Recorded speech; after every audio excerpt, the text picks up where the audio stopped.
በስመ አብ ወወልድ ወመንፈስ ቅዱስ አሐዱ አምላክ አሜን። ቅዱስ አምላክ እግዚአብሔር የተወደድክ የተባረክ የዘላለም ተስፋ የዘላለም መኖሪያ ልዑል መጠጊያ የሆንክ ለሰዎች ሁሉ ማረፊያ ለሚታመኑበት ጥላ ትውልድና ትውልድን የምትጠብቅ ለሚፈሩ ምሕረት እስከ ትውልድ ትውልድ የሆነ የኃያላን ቀስት የሰበርክ ደካሞችን ከፍ ከፍ ያደረግ የአባቶቻችን የአብርሃም ይስሐቅ ያዕቆብ አምላክ ለእግዚአብሔር አብ ጌታችን አምላካችን የእመቤታችን የክርስቶስ አባት እንዲሁም መንፈስ ቅዱስ በራቅሊጦስ አንዱ አምላካችን ምስጋና ይገባሃል። ጌታችን ኢየሱስ ክርስቶስም በሱ ባደረከው ቸርነት እናመሰግናለን። እኛ በደም የተዋጀ ልጆችህ እናመሰግናለን። ከምድር ዳርቻ ምስጋናችን ወደ አርያም እንልካለን። በቅዱሳን መላእክት እጆች በተያዙ ጥናዎችና በሚያርጉ ዕጣኖች ምስጋናችን ወደ አንተ ያርጋል። እናመሰግንሃለን። የወደድከን መስቀል ላይ የተሰቀልክልን ሙሽራችን ሆይ ምስጋና ይገባሃል። ይህን ጊዜ የሰጠን እያንዳንዳችንን በየአድራሻችን በየቤታችን ቸርነት አድርገህ ያቆምከን የጠበቅከን ምስጋና ይገባሃል። ለአንተ ለአብ እንዲሁ ከመንፈስ ቅዱስ ጋር በጌታችን በኢየሱስ ክርስቶስ ምስጋና ይገባል፣ ዛሬም ዘወትርም ለዘላለም አሜን። የተወዳችሁ የተባረካችሁ የእግዚአብሔር ልጆች እግዚአብሔር እጅግ አድርጎ የሚያፈቅራችሁ የሚወዳችሁ እድለኛ የሆናችሁ ብሩካን የሚሳሳላችሁ ስሞቻችሁን በሕይወት መጽሐፍ ይጻፈላችሁ መስቀል ላይ ዕዳችንን በመክፈሉ ምክንያት ያዳነን ሕዝብ የሆነን የዳነ ሕዝብ የሆነን እናንተ የቅዱሳን ቤተሰቦች ሆናችሁ ደህና ቆያችሁ። ሁሉን የሚችል አምላክ እግዚአብሔር ስሙ ለዘላለም የተወደደ የተመሰገነ ይሁን። የእግዚአብሔር ብሩካን ሁለት እናቶች አሉ። በየጊዜው ባል የሞተባቸው ልጆቻቸውን ብቻቸውን የሚያሳድጉ እናቶችን የምንረዳበት መርሃ ግብር አለን። እነዚህን ቤተሰቦች 1000 ማድረስ እግዚአብሔር ይፈቅድልን። በእነዚህ ዓመታት ውስጥ 1000 ማድረስ እቅድ አለን። ከ332 አካባቢ ደርሰዋል ቤተሰቦች። እነዚህን ሁለት እናቶች አንድ ቤተሰብን ያግዛል። ሚኒመም 50,000 ብር ለአንድ ቤተሰብ መስጠት የሚችል ቤተሰብ የእነዚህ እናቶች አድራሻ ሰጣለሁ። እግዚአብሔር ይባርካችሁ። ጾማችን ብሩህ ጾም ነው፣ የተባረከ ጾም እንደሆነ እናውቃለን። ይሄ ደግሞ ስራ እምነት ከስራ ጋር ሲዋሃድ ደግሞ የበለጠ ዋጋ እናገኛለን። እናንተን ልጆቻችሁን እግዚአብሔር ይባርካል። 0911411380 ስልኬ ነው። ዋትስአፕ፣ ቴሌግራም፣ ባይብል ላይ አሳውቁኝ። እግዚአብሔር ይባርካችሁ። በመጠበቂያ ላይ ቆማለሁ፣ በአምባዬም ላይ እወጣለሁ። ዕንባቆም ትንቢተ ዕንባቆም ምዕራፍ 2 ቁጥር 1። እንግዲህ እግዚአብሔር የኛ እግዚአብሔር የሚጠበቅ ደጅ የሚጠና አምላክ ነው። ምክንያቱም ጌታ ነው። ሐሳቡ የማይከለከል የሚሰራው በትዕግስት የሆነ ለሚተማመኑበት ልቡን ደጁን ፊቱን የሚያበራ የሚቀርብ ግን ሁሌ የሰውን ልጅ መልስ የሚፈልግ የሰውን ልጅ ትዕግስት የሚፈልግ አምላክ ነው። እግዚአብሔር ፊት በተለያየ መንገድ እንቆማለን። ስንጸልይ በፊቱ እንቆማለን። ስንጾም በፊቱ እንሆናለን። ቤተክርስቲያን ሄደን ስንጸልይ ስናስቀድስ፣ ወይ ጉባኤ ስንካፈል፣ ገዳማት ሄደን ስንጸልይ ከአባቶች ጋር ከተቀደሱት መናንያን ጋር አብረን ሆነን ቅዱስ ስንል ስብሐት ለአብ ስንል በአማን አብ ቅዱስ በአማን ወልድ ቅዱስ እያለን ስናመሰግነው እግዚአብሔር ፍለጋችንን ይመለከታል። ሁልጊዜ ግን ፍለጋችን በስሜት ሳይሆን በእውነትና በመንፈስ እንዲሆን ይፈልጋል። የእግዚአብሔር ቃል ፊደል ይገላል፣ መንፈስ ግን ሕይወትን ይሰጣል ይላል። ፊደል የተባለው ዝም ብሎ ላይላዩን ማድረግ፣ ዝም ብሎ ሳይገባ ማድረግ፣ በልማድ ማድረግ እሱ ይገድላል።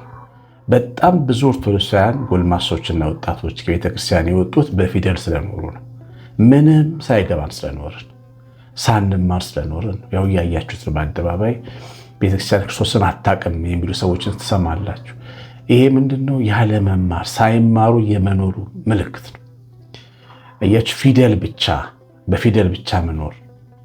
በመንፈስ ስትኖሩ ግን በጥልቅ ስታዩ ግን በእውነትም ጌታችን ኢየሱስ ክርስቶስን በውበቱ እግዚአብሔር ሥላሴን በጌትነቱ የምንረዳበት የእግዚአብሔርን ፊት የምናይበት ትተነው ከርተነው ልንሄድ አይደለም። አይተነው ሰምተነው ተጠግተነው የማንረካ ሁልጊዜ በበረሃ እንደምትፈስ ውሃ ሁልጊዜ የማንረካ ሁልጊዜ እስከ ዘላለም ድረስ የምንከተል አድርጎ ሊቀድሰን ነው እግዚአብሔር ፊት ምንደርሰው። ጠላትም ደግሞ ዝም አይለንም። እግዚአብሔር ልጆች የእኛና የእግዚአብሔርን ግንኙነት በተለያየ መንገድ ሊያቋርጠው ይፈልጋል። አንድ በጣም ትጉህ ወጣት ነበር ዲያቆን። ለእግዚአብሔር ቤት ትጋት ያለውን ትጋት እነግራችሁ አልችልም። በሰንበት ቤት ውስጥ ቀድሞ አዳራሽ ከፋች ነው፣ ወንበር ያዘጋጃል። የማታ ጉባኤ ሲሆን ከገጠር ፍላገር ውስጥ ያለ ወልቂጤ የሚባል ከተማ ከገጠር ገራባ ከሚባል ቦታ እየመጣ ወንበር ተሸክሞ እኛ ከተማ ውስጥ ያለነው ሰዎች ሳንደርስ ቤተክርስቲያን ወንበር አውጥቶ ለምዕመናን አስቀምጦ ምን ብሎ እየዘመረ ታገኙታላችሁ። ትጋቱ ትጋት አይደለም እና ያበሳጩታል። እግዚአብሔርን የማያውቁ ሰዎች ያበሳጩታል። እና ምን ይላል? እግሬ በእግዚአብሔር ቤት በተሰፋልኝ ይላል። እግዚአብሔር እግሮችን እንደ ካቴና ባሰረልኝ ቤት ውስጥ ሰዎች አበሳጭተውት ከቤቱ ክርስቲያን እንዳይለቅ እግዚአብሔር ቤት ከነበረው ፍላጎት የተነሳ ጠላት መንገዱን ለማሰናከል በሰነፍ ሰዎች ሊዋጋው ሲሞክር እሱ ግን ይመኝ የነበረው እንደ ካቴና። አንዳንድ ጊዜ ወንጀለኛን ከአንድ ፖሊስ ጋር በካቴና አስሮ እንደሚወሰድ ማለት ነው። እንደዛ በታሰርኩኝ ቤት ውስጥ እንደዚህ ሆኖ በዚህ ፍላጎት ስለኖረ ዛሬ በደብረ ሊባኖስ ትልቅ አባት ሆኖ ያገለግላል። እግዚአብሔር ልጆች ትልቅ አባት እግዚአብሔር በብዙ ነው የሾመው። አመነው፣ ተቀበለው፣ ፍላጎቱን መሻቱን አየ እና አንዳንዴ ጠላት ቤት ውስጥ ስትገቡ በእግዚአብሔር ቤት ውስጥ በአሽሙር የሚነድፋችሁ፣ በግልምጫ የሚገላመጣችሁ፣ ፊት የሚነሳችሁ፣ ሌላም የሚያረጋችሁ ሰው ሊኖር ይችላል። ግን ከእናንተና በእግዚአብሔር መካከል እንዲገባ መፍቀድ የለብን። እኛና እግዚአብሔር ማለት ትዳር ማለት ነው። ኑሯችን ጥብቅ የሆነ የፍቅር ግንኙነት ማለት ነው። እግዚአብሔርን መፈለግ መንፈሳዊነት ትዳር ነው። ዝም ብለን ትዳራችን ለማንም እንተዋለን እንዴ? አንተው አያገባው።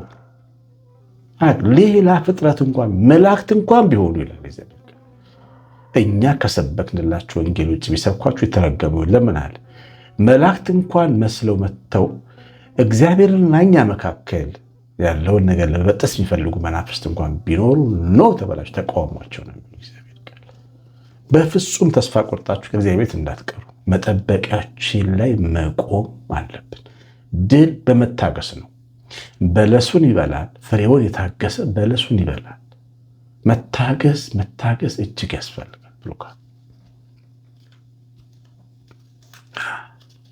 ስንጸልይ ጸሎታችን እንድናቋርጥ፣ እንድንደክም፣ እንዲሰለችን ማፋሸኩ መድከሙ ምን ማለት ነው? መጽሐፉን ከፍተን ማንበብ ጸሎት መጽሐፋችንን ማንበብ እንዲያቅተን ሌሊት ግማሽ ሌሊት ስልክ ላይ ተቀምጠን አንዲት ደቂቃ መጽሐፍ ቅዱስ ጋር እንዳናነብ የሚዋጋ ለመስላችሁ ስልክ ላይ ህይወት ስለሌለ ነው። ህይወት ያለው መጽሐፍ ቅዱስ ላይ ነው። የዘላለም ክብር ያለው ኑዛዜ ያለው እዚህ ላይ ነው። ይኸውላችሁ የርስታችን መውረሻ ኑዛዜያችን ይህ መጽሐፍ ቅዱስ ነው። አውራሹ ተናዞ ነው የሞተው። ወንጌል የእሱ ኑዛዜ ነው። መድኃኔዓለም አውርሶ ነው የሞተው። ማንኛውም አባት ካለፈ በኋላ ልጆቹ ንብረቱን የመውሰድ መብት አላቸው። ኑዛዜው ህጉም ኑዛዜውን ያስከብራል። ይሄ የውርስ ኑዛዜ፣ የክብር ኑዛዜ፣ የልጅነት ኑዛዜ ነው መጽሐፍ ቅዱስ። እሷን አንዷን ገጽ ለማንበብ መንፈሳችንን ይዋጋናል። ግን ደግሞ በማድረግ ነው የምናሸንፈው። ዲያብሎስን ተቃውሞት ከእናንተም ይሸሻል። አንብብ አታንብብ የሚልህን በማንበብ ነው የምታሸንፈው። ለአንድ ወር ለሁለት ወር ስታነብ እየተስፋ የቆረጠ ይመጣል። ለአንድ ወር ለሰባት ወር ለአንድ ዓመት ስትጸልይ ከአንተ እየራቀ ይመጣል። መቃወምህን ሲመለከት ያለ ፈቃድን ያጠቃ ስለማይችል፣ ስለዚህ በመጠበቂያችን ላይ መቆም ነው። መጸለይም ካለብን መጸለይ ነው። ይኸውላችሁ ልክ እኛ ጸሎት ስንቆም አብሮን ይቆማል። ስንጠይቅ አበዛኸው ይለናል። ትዳር ስጠኝ ስትይው ትዳር ስጠኝ እንዴት ትያለሽ? ያጣጣው እግዚአብሔር አመስግኝ እንጂ ለነገር በይ እንጂ ምን ማለት ነው ይልሻል። ኮንፊደንስ እንዳይኖረን በአምላካችን ቤት በአምላካችን ላይ ያለን በራስ መተማመን ውስጣችን ያለውን ጥንካሬ እንዲደክም ያደርጋል። አምላካችን ፊት ያለን የልጅነት መብታችንን እንዳንጠቀም ነው የሚያደርግ። የባህርነት መንፈስ ያለብሰናል ስንቆ። ወይ አይሰማሽም ይላል፣ ወይ አበዛሽው ይላል፣ ወይ ያውቀዋል ተይ እሱን አትጠይቂ ይላል። ጸሎታችን ግራ እንዲገባው ሊያደርገን ይችላል። ጸጥ ብለን ግን የምናምንበትን መጠየቅ አለብን። ምናምንበትን ሰው በእምነት የሚያምንበትን ካደረገ ይቀበላል። ሴትየዋ እኮ ያልተፈቀደ ነገር ነው ያደረገችው። ማርቆስ 5:25 ላይ የጌታን ቀሚስ ከነካው ድናለሁ። የጌታን ቀሚስ የመንካት መብት ሕግ አልሰጠትም። ሕግ ይቃወማታል። የሙሴ ሕግ ይከለክላል። እሷ ግን እምነትን ከሕግ በላይ ያደረገች። ማህበረሰቡ አይሁድ፣ አግላዮቹ አይሁዶች ይከለክሏታል። አልሰማችም። እነሱ ጌታን ሄዳ ጨርቁን ነክታ ተፈውሳ ተመለሰች። ልዩ ሴት ሆነች በሕይወቱ። ራሷን ከእግዚአብሔር የበረከት ሱታፌ ተካፋይ ያደረገች። የፈውስ ሱታፌ ፈወሳት። መብቷን ተጠቀመች ማለት ነው። እሷ ልጅ ነች፣ እሷ አባቷ ነው። በእሷና በሱ መካከል ሰው ሊገባ አይችልም። ፍቅሩ ከሁኔታ በላይ ነው። ከኃጢአታችን በላይ፣ ከሁኔታ በላይ፣ ከነገሩ ከተደረገበትና ካረግነው ነገር በላይ ነው እግዚአብሔር። ስለዚህ በመጠበቂያችን ላይ ስንቆም እምነታችንን እንዳይቀማን ጠላት ውስጣችንን እየገባ ሀሳብ እየከተተ እንዳይዋጋ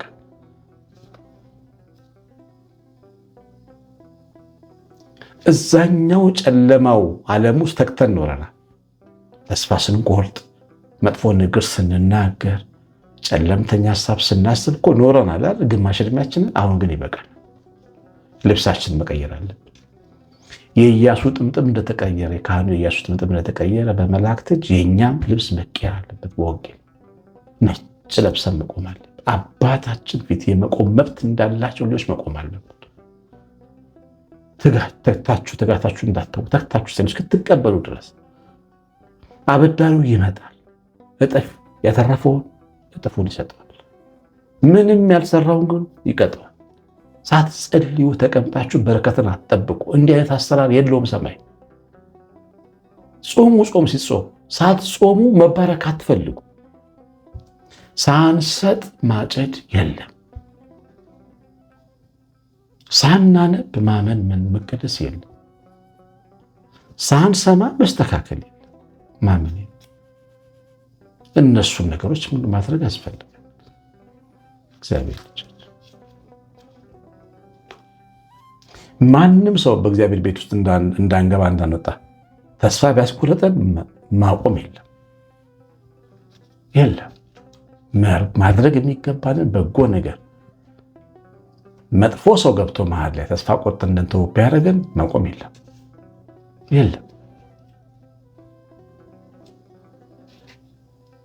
ብዙ ጊዜ ምጽዋት የሚመጸውት ሰዎች የሚፈተኑት በሌቦች ነው። ችግረኛ መሳይ ሌባ ይመጣል። እንደ ሰረቃቸው ሲሰማቸው ለድሃ መስጠት ይጸየፋሉ። መሰረቃቸው ያናድዳቸዋል። ጠላት በምንም አድርጎ ሌባ ልኮ የምጽዋት ልብሽን ስብር ያደርገዋል ማለት ነው። ዝም ብሎ ምጽዋት ማለት ነው። ሌባ ሊመጣ ይችላል። ሌባውን ገደል ብለን እናሳልፈዋል። ጉዞ መቋረጥ የለበት። የእስራኤል ልጆች ጉዞ እስከ ግባቸው የወሰዳቸው ቃዴስ በርኔ ላይ አልተቋረጠም። ቃዴስ በርኔ ላይ ፈተና ነበር። መንገድ ዳር ባህር ነበር። የእባቦች ንድፊያ ነበር። የአሞራውያን ንጉሥ ሲሆን የባሳን ንጉሥ አግ ነበር የተዋጋቸው፣ ግን አላቆሙ። እግዚአብሔር ከነሱ ጋር እንደተራመደ ስለሚያምኑ ይራመዱ ነበር። ወርሰው እስራኤል ተባሉ። ወደ ጥጋችን እስክንደርስ ድረስ በመንገዳችን መጠበቂያችን ላይ በቆምንበት እንዳንተው ጸሎታችንን፣ ጾማችንን፣ መሄዳችንን፣ ቤተክርስቲያን መስጠታችንን፣ ቅንነታችንን፣ መማራችንን፣ ማዳመጣችንን መተው የለብን። አንዳንድ እህቶቻችን ትነግሩኛላችሁ፣ ሰሞኑን ምንድነካኛ ትምህርት መስማት አቆምኩ። ብዙ ጊዜ መስማት ማቆምን መልመድ የለባችሁ። ብዙ ጊዜ መስማት መጨመር ነው የሚያስፈልግ።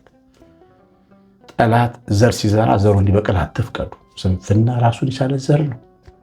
የመንፈሳዊ ሕይወት ጠንቅ ነው። እግዚአብሔር ልጆች ሁልጊዜ ትጉ መሆን ያስፈልጋል። በእግዚአብሔር ቤት እንደ እናቶቻችን እንዳሳደጉ እናቶቻችን ለእግዚአብሔር ቤት ቅዳሴ ሲሄዱ፣ ኪዳን ሲሄዱ፣ ጽዋ ሲደግሱ፣ ዝክር ሲዘክሩ፣ ለድሃ እንጀራ ሲያበሉ መቼ አርፎ ያውቃሉ? እነሱ እድሜ ዘመናቸው ከነሱ የተሻለ ኖሮ የምንኖረው እኛ ግን ዛሬ ብዙዎቻችን አንጸልይ። ይሄ በጣም አስገራሚ ነገር መስተካከል አለ። የሰማኑን በልቦናችን ጻፍልን። እግዚአብሔር ምሕረት እግዚአብሔር ቸርነት ከሁላችን ጋር ይሁን። የእመቤታችን ረድኤት በረከት የሚላት ጥበቃ አብረውን ይሁን። በትምህርቱ ላይ ያላችሁን አስተያየት ስለምጽፉ በጣም ደስ ይለኛል። እግዚአብሔር ባርካችሁ።